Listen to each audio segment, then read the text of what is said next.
Lucas capítulo 24, a partir do versículo 13.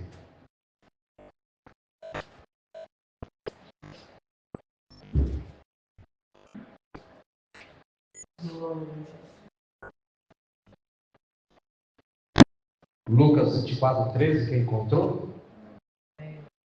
Diz assim: os discípulos do caminho de Emaús. Naquele mesmo dia, 2 discípulos estavam indo para uma aldeia chamada Emaús, que ficava a uns 10 quilômetros de Jerusalém. E iam conversando a respeito de tudo o que tinha acontecido. Enquanto conversavam e discutiam, o próprio Jesus se aproximou e ia com eles. Porém, os olhos deles estavam como que impedidos de reconhecer. Então ele lhes perguntou: o que é que vocês estão discutindo pelo caminho? E eles pararam, entristecidos. Um, porém, chamado Cleopas, respondeu: será que você é o único que esteve em Jerusalém e não sabe o que aconteceu lá nestes últimos dias? Ele lhes perguntou: do que se trata? Eles explicaram aquilo que aconteceu com Jesus, o Nazareno, que era profeta, poderoso em obras e palavras, diante de Deus e diante de todo o povo. E como os principais sacerdotes e as nossas autoridades o entregaram para ser condenado à morte e o crucificaram. Nós esperávamos que fosse ele quem havia de redimir Israel. Mas depois de tudo isto, já estamos no terceiro dia desde que essas coisas aconteceram. É verdade também que algumas mulheres do nosso grupo nos surpreenderam indo de madrugada ao túmulo e, não achando o corpo de Jesus, voltaram dizendo que tinham tido uma visão de anjos, os quais afirmam que ele vive. De fato, alguns dos nossos foram ao túmulo e verificaram com exatidão do que as mulheres disseram, mas não ouviram. Então ele lhes disse: como vocês são insensatos e demoram para crer em tudo o que os profetas disseram, não é verdade que o Cristo tinha de sofrer e entrar na sua glória? E começando por Moisés e todos os profetas, explicou-lhes o que estava a respeito dele que constava a respeito dele em todas as Escrituras. Quando se aproximavam da aldeia para onde iam, ele fez menção de passar adiante, mas eles o convenceram a ficar, dizendo: fique conosco, porque é tarde e o dia já está chegando ao fim. E entrou para ficar com eles. Aconteceu que, quando estavam à mesa, ele pegou o pão e o abençoou. Depois partiu o pão e o deu a eles. Então os olhos deles se abriram e eles reconheceram Jesus. Mas ele desapareceu da presença deles e disseram um ao outro: não é verdade que o coração nos ardia no peito quando ele nos falava pelo caminho, quando nos explicava as Escrituras? E na mesma hora, levantando-se, voltaram para Jerusalém, onde acharam reunidos os 11 e outros com eles, os quais diziam: de fato o Senhor ressuscitou e já apareceu a Simão.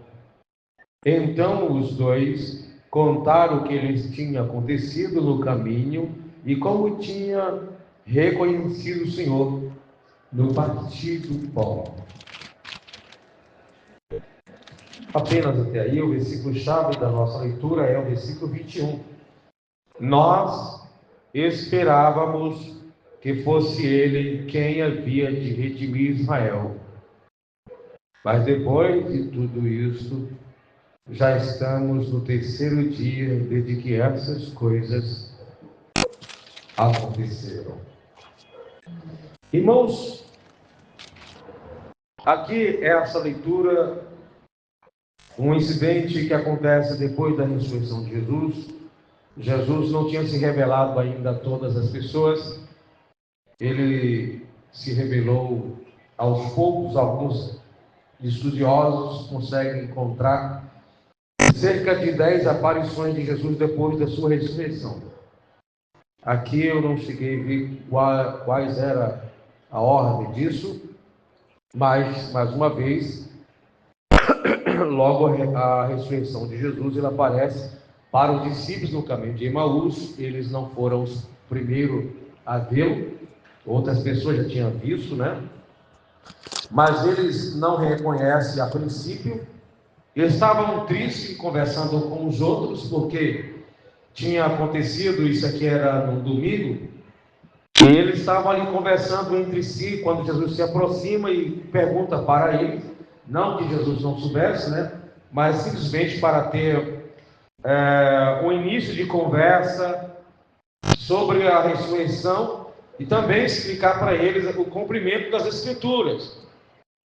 Mas como o mesmo texto diz, eles estavam como se tivessem sem entendimentos, um pouco de cegueira e de incompreensão, ou se esqueceram, porque eles já sabiam a respeito da morte e ressurreição de Jesus, registrado nas Sagradas Escrituras, assim como o próprio Jesus mesmo disse para eles, e chamou eles de necios, né, sem entendimento, porque era previsto a morte de Jesus. No entanto, eles ficaram como que esquecidos, fora de si, quando isso acontece. Jesus então se aproxima e explica para eles o que tinha acontecido. Mas antes disso, eles falando para Jesus a respeito do que tinha acontecido, o versículo 21, eles mostram uma frustração no que tinha acontecido, porque eles não se lembravam do que estava previsto na palavra de Deus.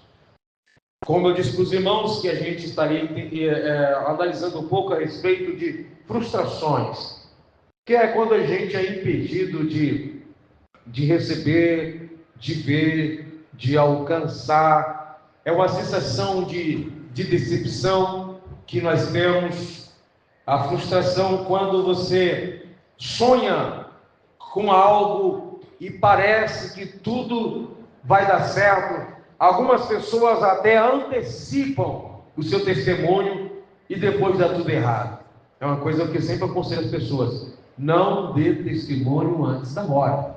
Tem um monte de testemunho que são antes da hora e depois a pessoa fica com vergonha no desenrolar da história. Então deixe chegar a hora certa, porque até para testemunhar tem a hora certa também, para a gente não sofrer frustrações.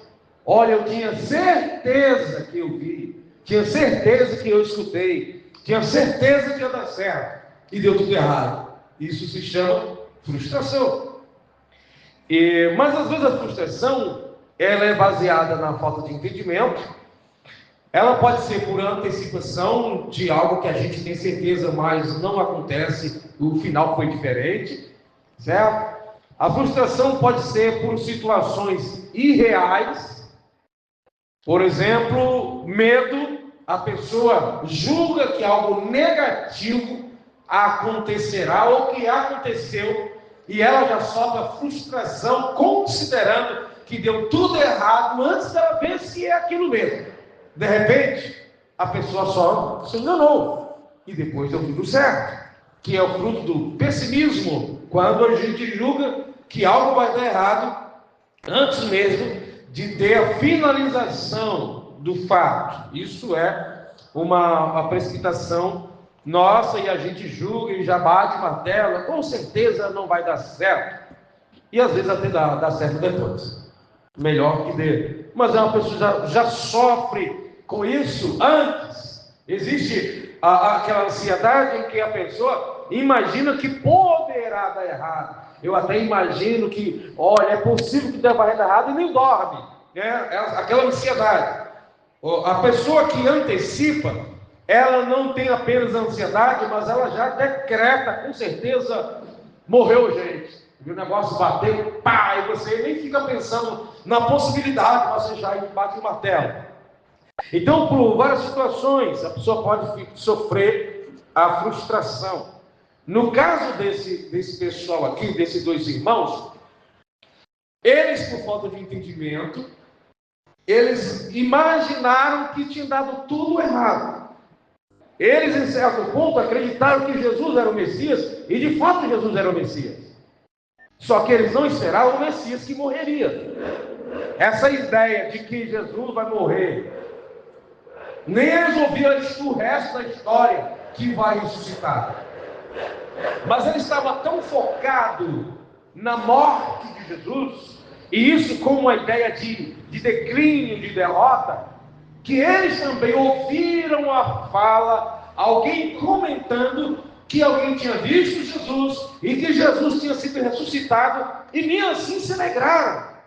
Eles escutaram, alguém disse, ficaram sabendo que Jesus, olha, falaram que ele não está lá no túmulo. Era para naquele momento eles se alegrarem. Jesus disse, eu vou morrer, mas vou ressuscitar dentre os mortos. Foram lá então João e Pedro, correm até o túmulo. Um deles chega perto da entrada e fica assim meio decepcionado.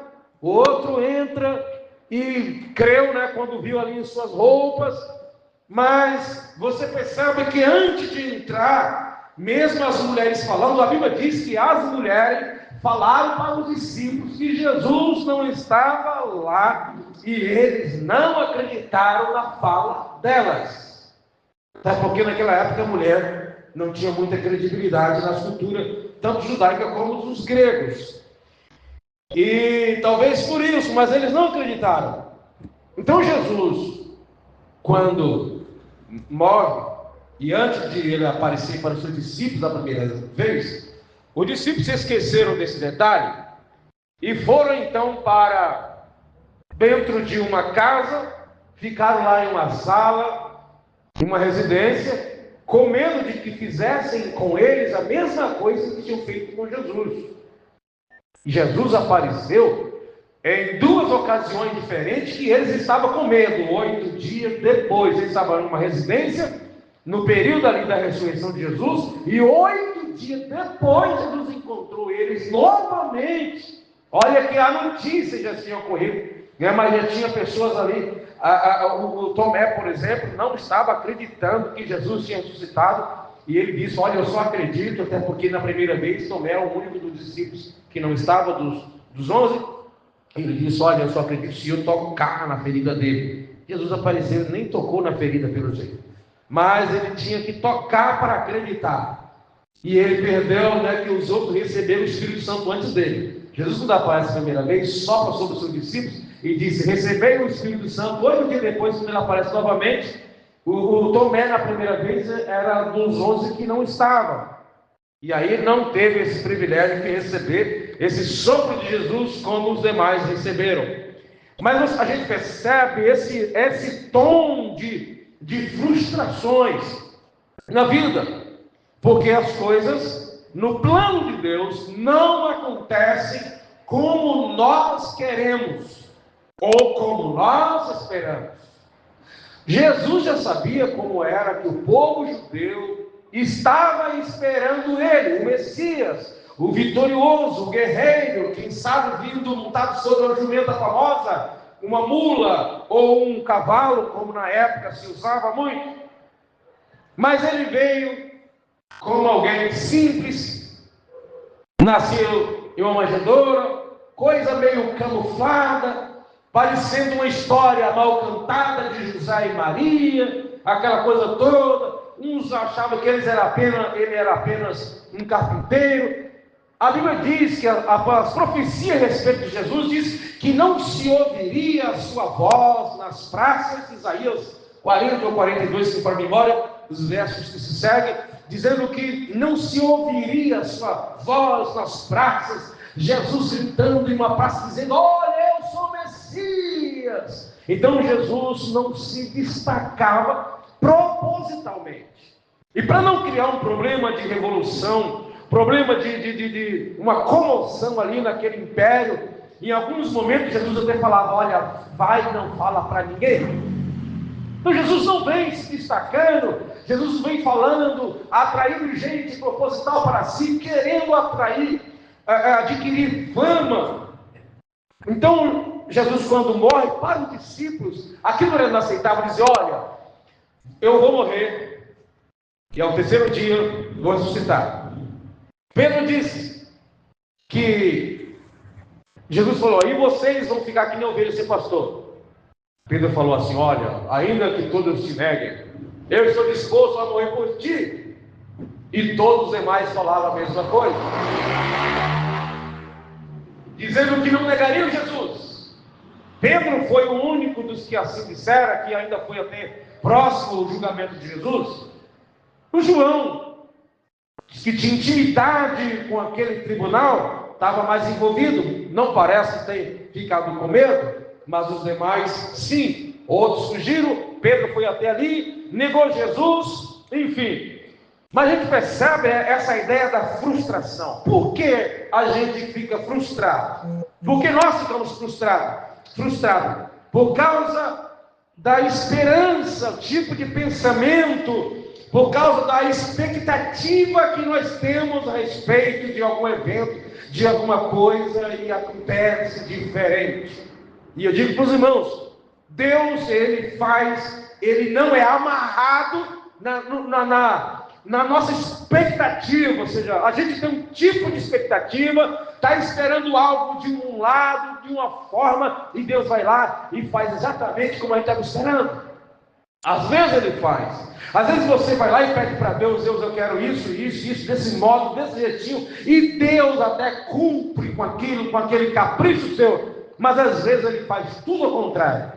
Quando é que Deus faz parecido ou igual com a gente pediu? Quando coincide o nosso pedido com a sua maneira de pensar. A Bíblia diz que tudo aquilo que a gente pedir, crendo, em oração, recebereis. Quando é que isso acontece? Quando esse pedir, crendo, coincide com os planos, coincide com a vontade. Aí aquele que pede, recebe, porque está pedindo de acordo com a vontade de Deus. Quando a nossa vontade coaduna ou concorda, está de acordo, está de conformidade com a vontade de Deus, então, se você pedir, Deus te dará. Agora, se a gente pede para Deus alguma coisa, e esse pedido não faz parte da vontade de Deus, Ele vai nos frustrar.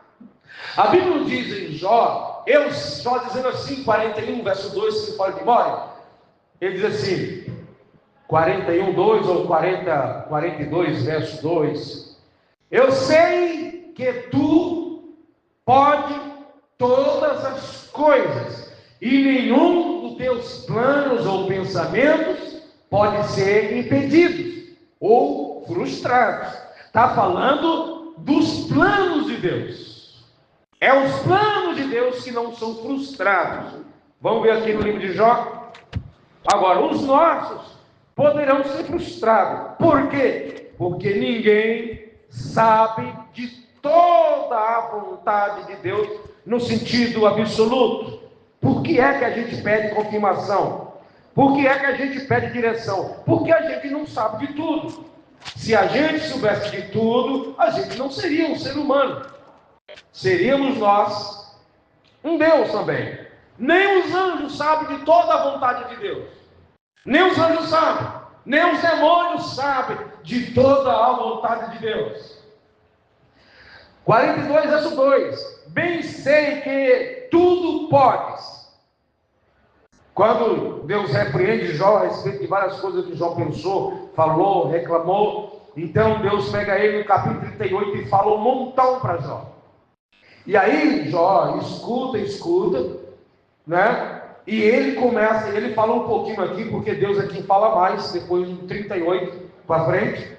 E ele escutando, então Jó respondeu ao Senhor e disse, porque no capítulo 41 Deus faz um monte de perguntas para Jó. Então Jó começa a perceber que ele se exaltou em suas palavras. Você vai ver isso claramente. Ele chega a dizer, por isso eu me abomino e coloca a mão na minha boca, tu fala, entendeu? Eu vou me calar.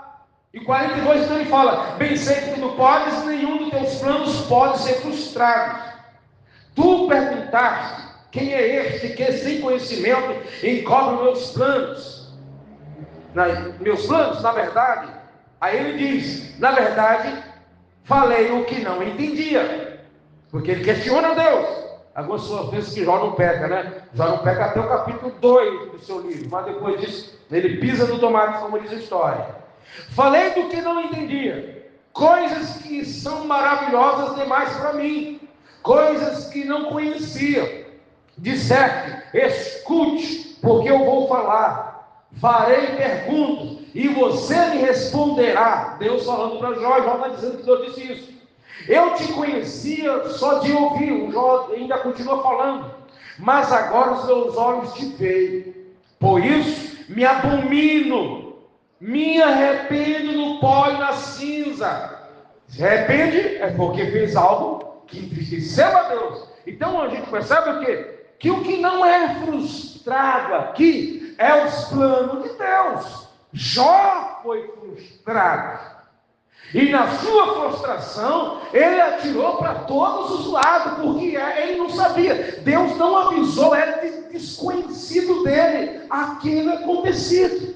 Por exemplo, ele diz assim, o Senhor me deu, o Senhor tomou. Deus não tomou nada de Jó. Quem tomou foi Satanás. Mas ele pensou que foi Deus que tomou.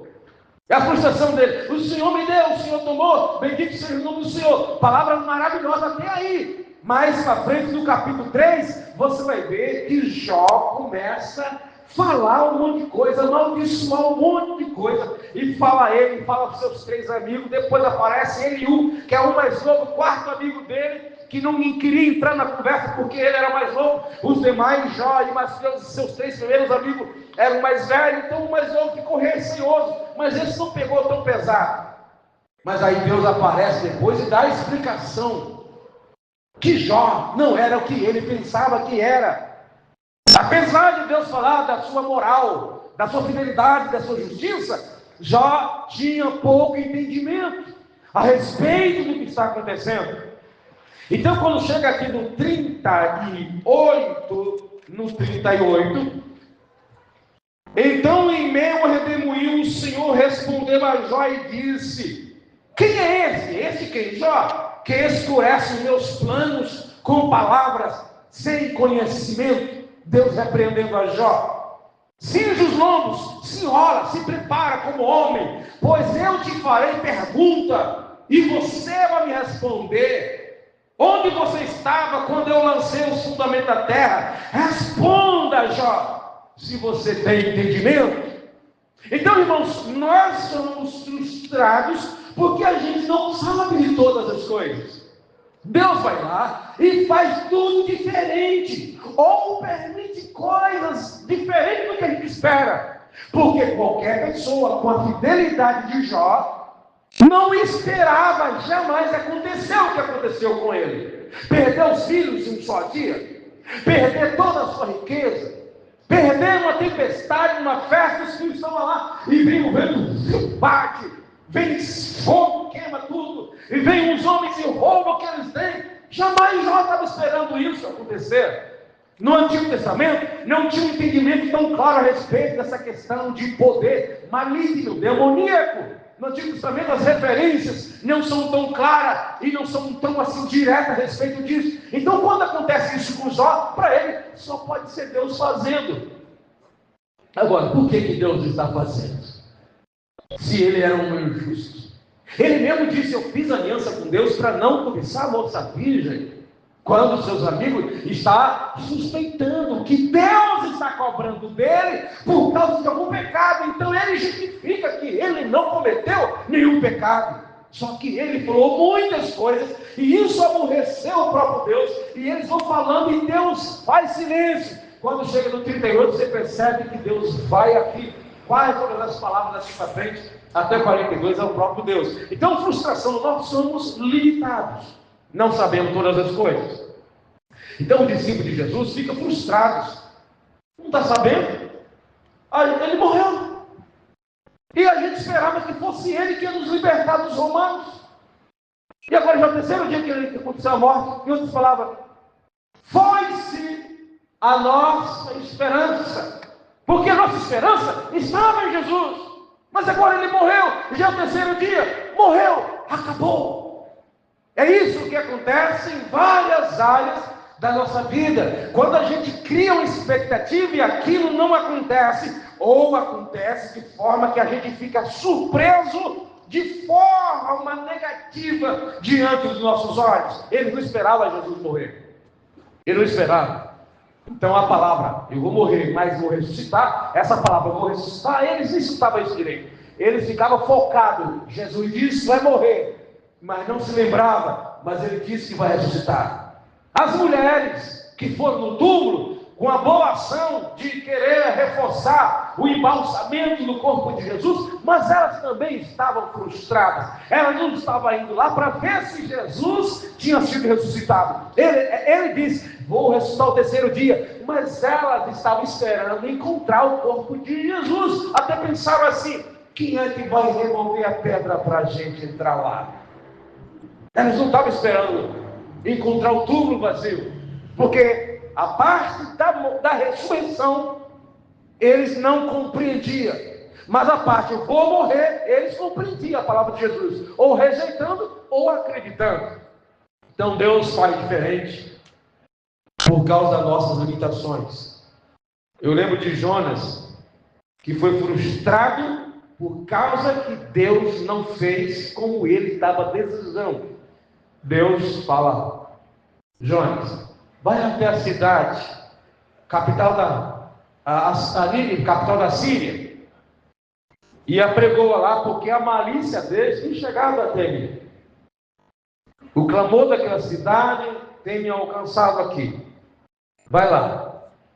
E ele, que era de Israel, e aquele povo perseguia muito a nação, o que ele queria, sabendo das histórias do Antigo Testamento, antes dele, que Deus massacrou muitas vezes os inimigos por causa da nação, ele imaginava dentro daquela configuração que Deus faria a mesma coisa.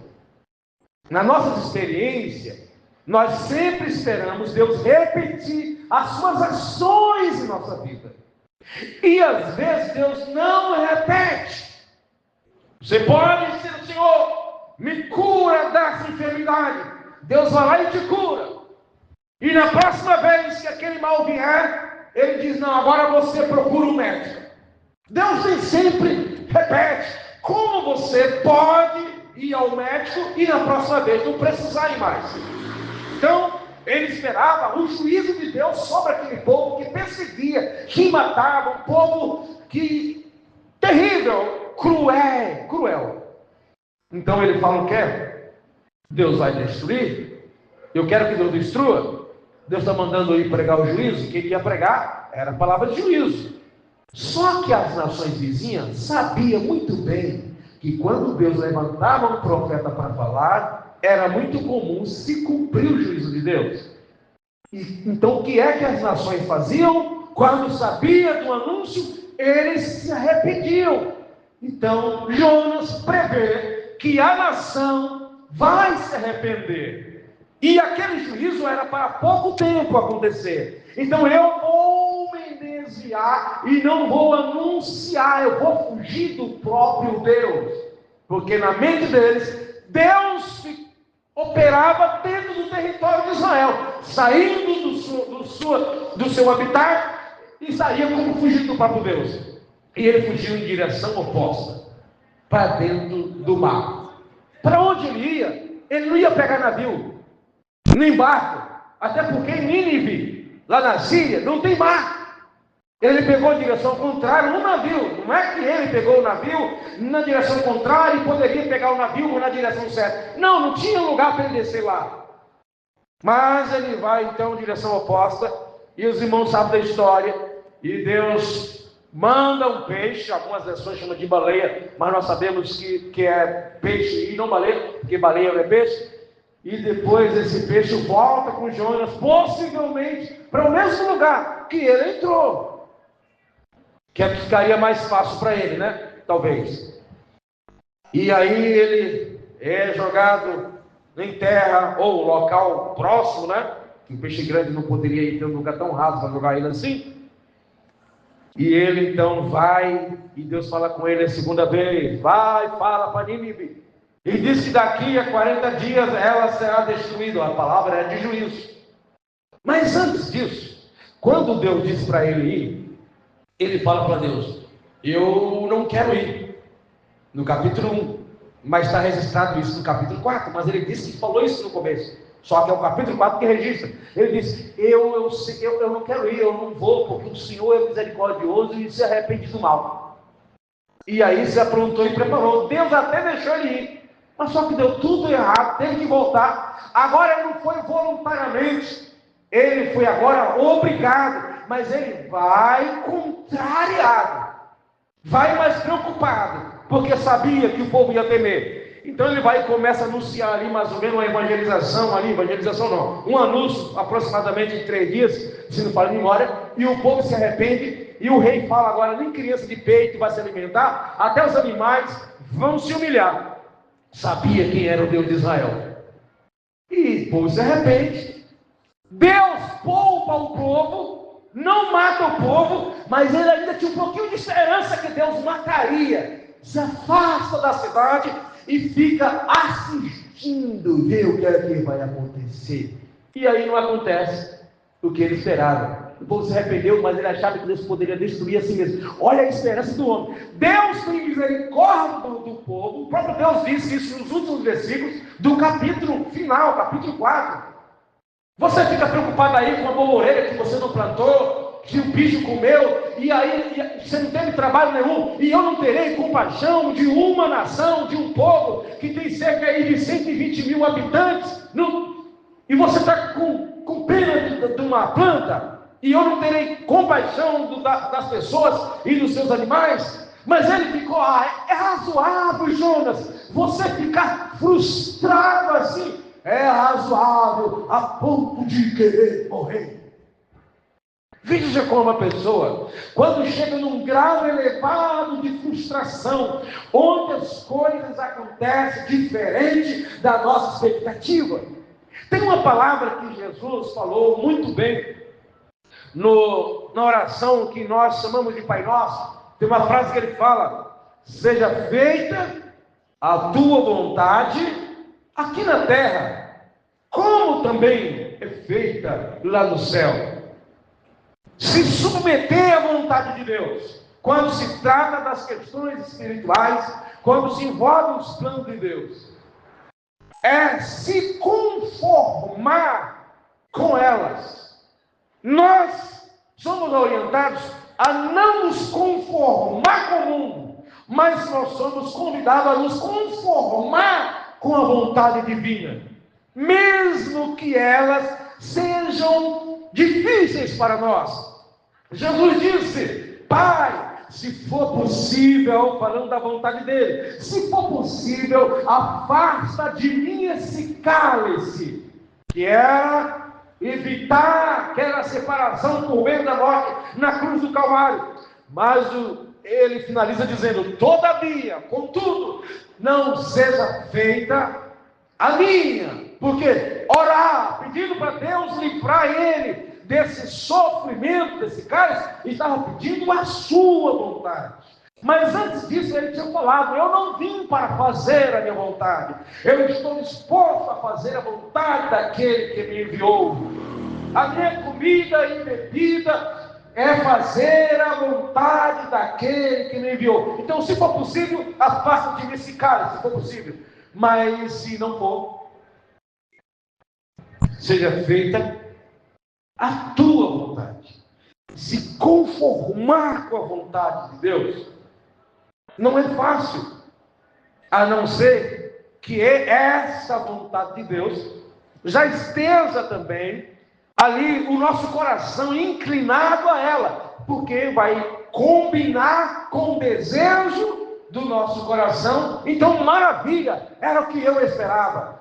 Mas a vontade de Deus nem sempre se manifesta assim.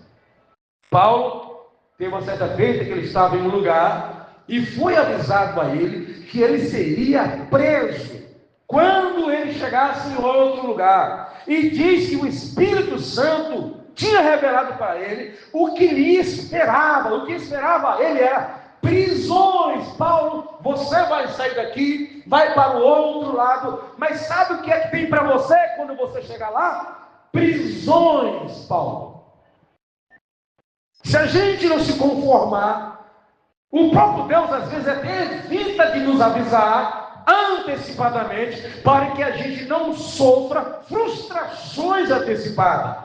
Porque há momento que Deus fala para a gente o quê? Olha, tu irás, vencerás, vai dar tudo certo, quando entrar, quando sair, vai ser tempo de paz.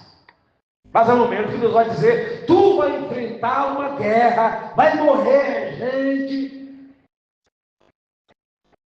Os processos de onde Deus quer nos levar nem sempre são repetitivos e nem combinam muito de uma pessoa para outra. Lembra que Paulo estava sendo preso dentro de um navio com mais de 200 pessoas, todo mundo com fome, no escuro.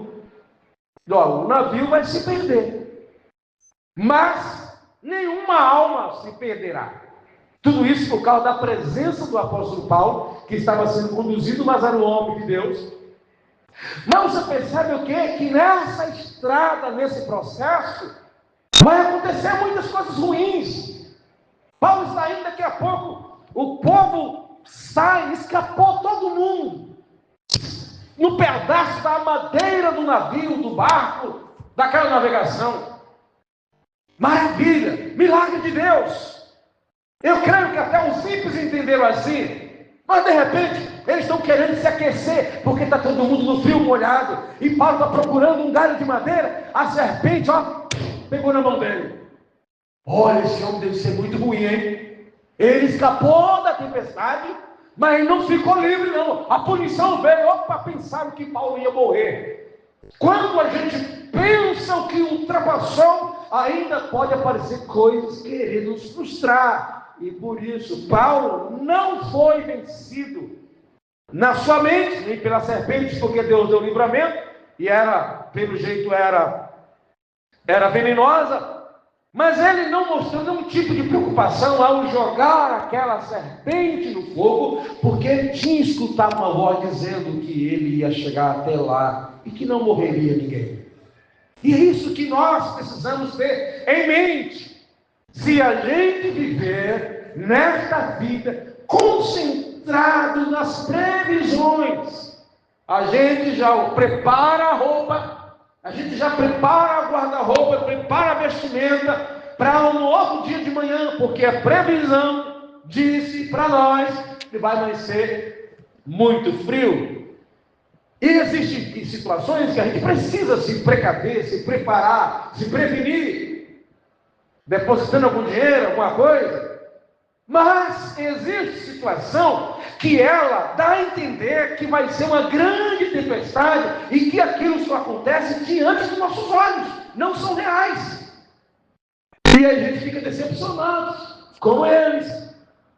Já é o terceiro dia, a nossa esperança foi-se embora, porque a gente pensava que ele que ia nos resgatar, ele que restaurar o reino a Israel. É assim que acontece quando a gente vai no médico com um monte de exame, E eu orei, eu profetizei, eu disse e acreditei. Cheguei lá com meus exames, achando que ia dar tudo diferente, que o médico ia dizer que não tenho nada, mas ele me fez voltar de cabisbaixo. Foi tudo má notícia, frustração. Então a gente precisa saber, na nossa história de vida, o que é que Deus tem dito para nós? Porque independente do que acontece no trajeto, a gente precisa confiar no que Deus diz e não nas previsões. A previsão fala que é sol, que é chuva, mas o que é que Deus disse para nós? A gente confia muito no que as pessoas falam. Você vê agora com esses problemas aí dos Estados Unidos com o Brasil, o povo já está todo mundo preocupado. Vai encarecer. Tudo para entender que vai. Mas o que nós temos que fazer? É lançar a nossa confiança em Deus, as nossas necessidades em Deus, porque a gente já passou por vários momentos que parecia que tudo ia ruim, que ia dar tudo errado. E a gente sobreviveu e nós estamos aqui. Por quê? Não por causa de governo, de homem, de mulher, de papa, de pastor, de padre, de alguma coisa. Estamos vivos, estamos firmes, até Jesus querendo chegar nessa terra ou arrebatar a sua igreja. Por quê? Porque é Ele que tem nos sustentado, é Ele que diz: eis que estou convosco todos os dias. As pessoas vivem deprimidas o tempo todo, por quê? É frustrada com o patrão, frustrada com o pastor, se frustrou com o marido, se frustrou com os filhos e fica chorando pelos cantos da parede. Eu sei que dói algumas coisas, mas o que a gente vai fazer tão preocupado e dizendo agora tudo? O que é que Deus tem para mim? Eu preciso saber o que é que Deus tem prometido para mim, porque independente do que acontecer, Moisés sabia o que ele ia encontrar no caminho quando saiu do Egito, o tanto de coisas que ele poderia acontecer na sua frente. Mas Deus disse que estaria com eles. E ele não chegou a entrar na terra prometida por causa da sua exaltação, mas ele chegou pelo menos próximo. Era para ter entrado, mas não vigiou. Mas Deus cumpriu com sua promessa. Não importa o que aconteça no trajeto, na nossa trajetória, a promessa de Deus se cumprirá na nossa vida. Não vamos nos embaraçar naquilo que aparece no nosso caminho. Como diz Hebreus 12, portanto nós também, pois que estamos rodeados por essa tão grande nuvem de testemunha, deixemos o pecado e o embaraço que de perto nos rodeia e corramos a carreira que nos está proposta, olhando para o autor e consumador da nossa fé, que é Jesus. Por causa do gozo que lhe estava proposto, ele desprezava o sofrimento, porque ele sabia o que Deus tinha para ele depois da sua morte e ressurreição. Não é uma utopia entender que nessa vida tudo vai ser bonitinho, que vai dar certo todas as coisas. Não é isso, porque às vezes não se cumpre. Nem sempre vai dar tudo certo, mas no final, dando certo e algumas coisas dando errado, seremos vencedores. A gente gostaria de cantar o hino, aquele hino todo dia. Vai dar tudo certo, em nome de Jesus, vai dar tudo certo. Mas às vezes não dá tudo certo. É um desemprego aqui, enfermidade ali, um desafio ali, uma morte ali, é uma perseguição ali. Eu quero saber o seguinte: não importa, aparece o Rio Jordão, a gente passa. Aparece o Mar Vermelho, ou por cima ou por dentro, a gente passa. Vem as enxurradas da vida, mas Jesus disse: aquele que ouve minhas palavras e pratica, é igualmente o homem que construiu a sua casa sobre a rocha, que vem a enxurrada, vem o vento, bate sobre aquela casa, mas ela continua de pé. É confiar na palavra de Deus, porque a gente vive hoje rodeado de uma enxurrada de informações religiosas, psicológicas, guerrilha, governamental, espiritual, um monte de coisa. E se a gente não saber filtrar, você tem uma mente hoje em relação a Deus, no outro dia a sua mentalidade já é outra mentalidade. Por isso Paulo fala: vê de quem vocês têm aprendido. Nós temos no capítulo 4 de Filipenses e o versículo 8, nós precisamos ocupar a nossa mente com aquilo que frutifica, aquilo que vale a pena. Finalmente, irmão, tudo que é verdadeiro, tudo que é respeitável, tudo que é justo, tudo que é puro, tudo que é amável, tudo que é de boa fama, se alguma virtude há, se algum louvor existe, seja isso o que ocupe o pensamento de vocês, o que também aprenderam, receberam, ouviram de mim, e o que viram em mim, isso ponha em prática. E o Deus de paz estará com vocês. Então a gente precisa saber o que é que nós estamos usando para ocupar a nossa mente. Estamos ocupando nossa mente com o quê? Quais são as nossas preferências nas informações? Qual utilidade tem aquilo que nós estamos ouvindo e vendo? Para que serve mesmo? Porque às vezes a gente acumula tanto lixo, acumula em nossa vida tantas informações, a ponto da palavra de Deus não encontrar guarida, morada em nós, porque já estamos cheios, saturados de tantas coisas que não vale a pena.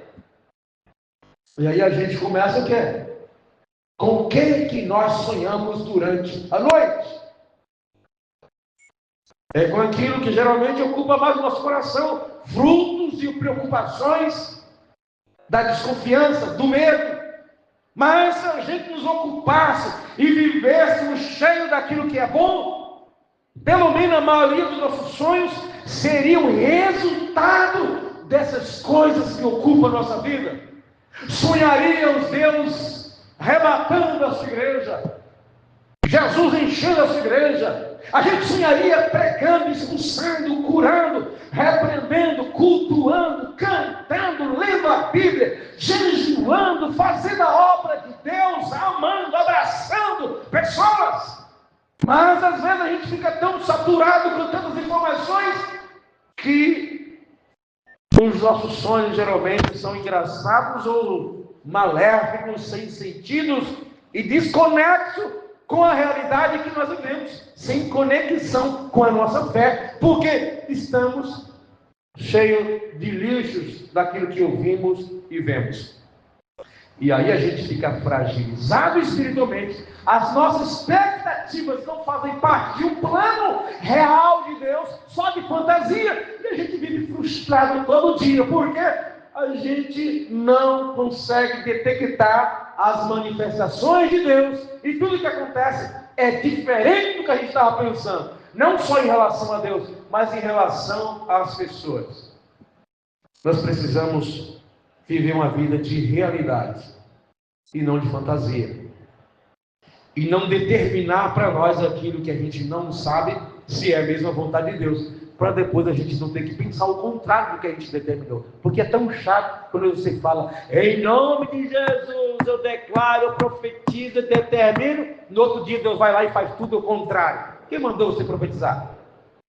Ah, foi Deus, então profetiza. Mas se Deus não mandou profetizar, não cai na bobagem, porque Deus não cumpre com a palavra de homem. A palavra que não volta vazia não é do pregador. A palavra que não volta vazia não é do pastor. É a palavra de Deus. Mas nem tudo que o pregador prega é Deus falando. Então, olha pelas Sagradas Escrituras e entenda. Quando é Deus falando, não voltará vazia. Mas se for do homem, volta sim. E às vezes as nossas profecias são palavras nossas.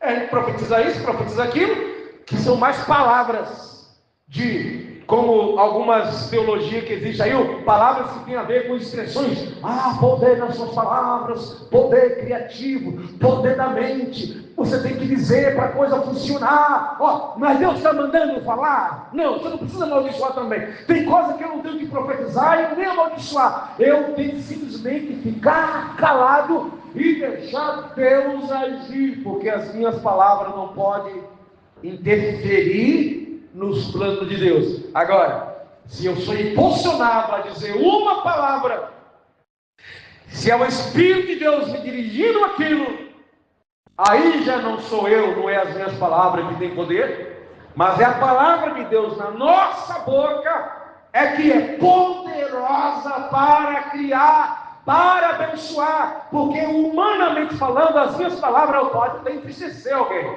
pode até provocar alguém, mas para abençoar no sentido espiritual, a ponto de mover o mundo espiritual, palavra de profeta é nenhum. Agora, quando alguém fala pelo poder de Deus, como diz o profeta Elias, o profeta Elias chegou até a casa e falou assim: olha, não vai chover senão segundo a minha palavra. Mas foi a palavra de Elias? Não. Lá no livro de Tiago fala que Elias, para que a chuva parasse, Elias foi lá e orou para que a chuva parasse. Depois o profeta orou para que a chuva voltasse. Então, quando ele fala para Acabe, é o resultado de uma comunhão com Deus. Deus fechou o céu e Elias apenas anunciou isso diante do Acabe. Aí sim, é a palavra de Deus em nós que tem o poder de mudar as coisas, porque é Deus agindo através da nossa vida. Que Deus nos ajude e que a gente não venha ficar se concentrado no poder da mente, no poder dos homens. E a nossa esperança tem que ficar naquilo que Deus disse, que Deus prometeu. Tem coisa que eu apenas acredito, mas Deus não prometeu para mim. Tem coisas que a gente acredita, mas Deus não prometeu. Então significa, se a minha crença, ela é de acordo com os planos de Deus, vai se cumprir. Se não, sofrerei frustrações. Então, esteja preparado para receber o que Deus tem para a sua vida. Mas, esteja preparado para ser frustrado também. Porque Deus poderá dizer sim, onde você acha que Ele vai dizer um não. E Ele pode dizer não, onde você acha que Ele vai dizer um sim.